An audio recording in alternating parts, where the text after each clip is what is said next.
Welcome to Colombia! Today's topic is the islands of Colombia.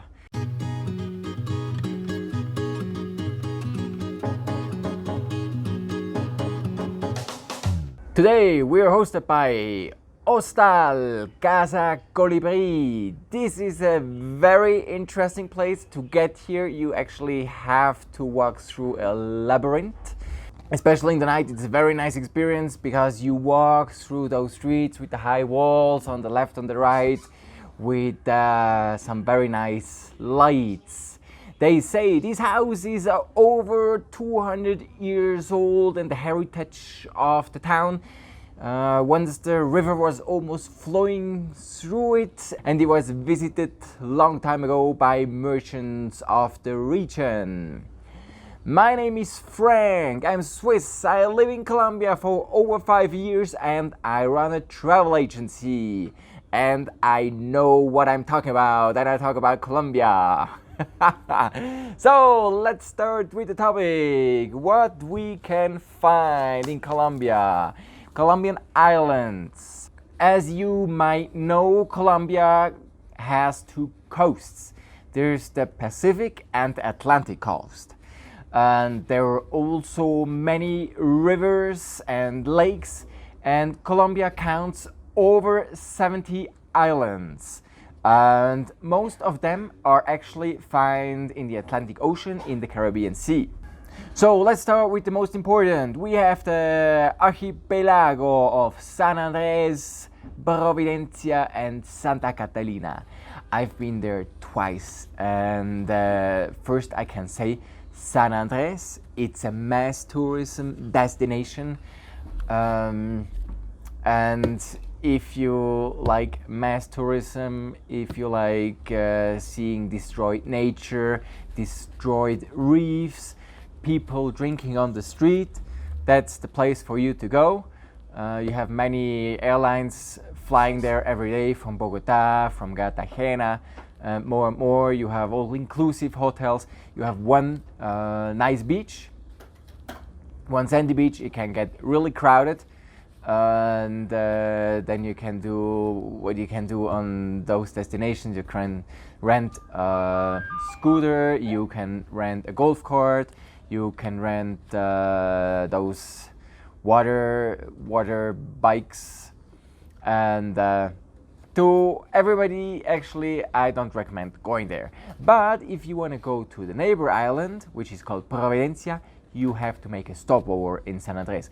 And Providencia is the totally opposite of San Andres. It's virgin, it's inhabited by about 5,000 natives. You have beautiful beaches around the island. I remember when I was there for the first time, I was at the beach 3 days and I've seen nobody else, no foreigner. There were locals cooking and offering great food, and it's just beautiful. You have a peak, you can walk up there and you have a 360-degree view, and you see the 7 different shades of blue. But there's also a downside. You can get there by catamaran, a motor catamaran, which takes about 5 hours. Usually it's against the tide, and most people get sick and throw up. And my friend, when she arrived, actually they had to pick up somebody with the ambulance right out of the ferry. So you also can get there by plane. It's about 15 minutes. Small planes, 14 passengers, and that's very relaxed, but you have to book in advance because those planes or times are all booked out. On the island itself, you have posadas and hotels. There's only one hotel of big quality, but the rest of the island lacks a bit of investments, and this has also to do with the protectionism they live on the island. And also, it's great for diving, what I heard. I'm not a diver, but it's great. So you have Providencia, Santa Catalina, and some rocks, little islands around. And it's just a wonderful destination, and I already sent some clients there. Then, of course, very important are all the islands near Cartagena, because Cartagena is one of the main tourist destinations in Colombia. It's not only one of the ports of many cruises, but usually my clients, they want to spend the last days in Cartagena to have some luxury in a boutique hotel and good food, good nightlife. And you also have some islands you can visit. Then you have Janna Bomba, and this is actually very close. You can see it from Cartagena. Boat takes you there in about 15 minutes. And on Janna Bomba you also have some hotels, and you also have Phoenix Beach, which I also recommend for clients if they want to have a relaxed day on the beach club. It's not the best for swimming because you also have the big ships getting into the harbor, so it might be not the cleanest place, but it's great to spend some day with some music and some beach beds. So Janna Bomba, it's a good plan to spend a day away from Cartagena, away from the heat. Then you have Bahuac, which is a peninsula, and you can exit it actually by car. You have, for example, Hotel Las Islas, which is quite luxury. You can go there by helicopter, you can go there by boat, you can go there by car. And you have different beaches. One of the very famous beaches of Bahuac is Playa Blanca, which I recommend to nobody. It's a disaster because you have all the vendors, you have the massage ladies, and you have just behind the beach, you have the mangroves and all the pollution because there's no recycling, and and it's just an annoying place. It would be paradise, but it's unsustainable tourism where it is practiced there. And on weekends and public holidays it's so packed you cannot imagine, and it's noisy, and it's just don't go there. Then you also have the Rosario Islands, and the great plan from Cartagena is to rent a boat, your private yacht, and then cruise around Rosario Islands for a day with your cooler and your beer. And Rosario Island consists of 27 different islands, which are mostly private. And when you're on the boat, you can land on different beaches, and you can have food, you can have entertainment. And there's also one island where all the boats gather usually, and then they have music and everybody's partying. And so if you have a bit of a budget, or you're several people, Rosario Islands day trip from Cartagena, great plan, 45 minutes, you'll be there by boat, and it's just a perfect plan for spending a day when in Cartagena. Then also from Cartagena you have the archipelago of San Bernardo, and you have 10 islands there. You have 1,300 inhabitants, and they mostly live from fishing. I haven't been there yet, to be honest. And there are actually two ways to get there. You can get a 2-hour speedboat from Cartagena, or you can go from Tolu, and then from Tolu it's 20 minutes by boat. You have Santa Cruz del Islote, and this is meant to be the most crowded island in the world. And the pictures are really looking hilarious. You don't see island, you just see houses. It's really super crowded. And then also parts of it are Isla Mucura and Isla Tintipan. Then we go to the Pacific Ocean, which is something completely different. And you have Malpelo Island. And if you think you want to just go to Malpelo Island quickly, very difficult. Going to Malpelo Island, it takes over 36 hours by boat.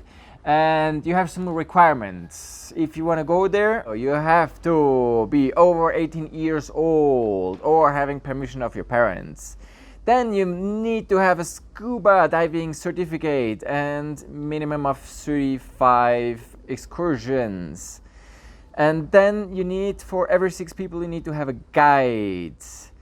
And of course, yellow fever vaccination. But it's one of the top 10 shark watching spots in the world, they say. Maybe I should go. Malpelo Island, I think it's not for everybody. It's a hassle to get there, but you know, for some people like me, it's just where they want to go. I want to go to places where nobody else has been. first mover, it's called. I love that. So this is still pending. Also the next one, Gogol Island, which was once a prison island in Colombia. Today it's open to the public. It's a national park actually, and you have different providers, you have different ways to get there. Actually, all this information I'm giving you here, we have a blog on our homepage. You can search for Islands of Colombia, Pelecanos, search like this, and then you will get to our blog, and then you will find more detailed information about all the islands, how to get there, what to find, and so on and so on. So talking about Gogol Islands, I heard there's so many snakes and animals, and you cannot use repellent because of protecting the environment, and it must be a great plan. Since long time I want to go, and let's see if I can make it this year or next year. Then we also have Isla de la Gota. I never heard of that because I've never been there, but I saw it. It's on the Laguna de la Cocha. It's in Nariño, and it's a very unique little island. It's actually, from what I remember, the smallest natural park in Colombia. It's just a small island. But if you go there, it's cold and windy. Then also there are islands in the Amazon, the Monkey Island, which is very funny because if you go there, dozens of monkeys will be there, and they will climb on you, they will jump from one person to another, and they will be very happy if you give them some food. Also, you're not allowed to use repellent or anything for protection of the monkeys. And yeah, Isla de los Micos, it's plan people off when they go to the Amazon, and you can combine it in one of the tours. So that's it. We have 74 islands in Colombia, in the 2 different seas, on lakes and rivers. If you want to learn more, search for our blog. If not, I hope to see you again soon here on our channel, or even better, come to Colombia and find all those islands yourself. I send you the best wishes from Bogota, and see you soon. Here's Colombiafrank. Bye bye.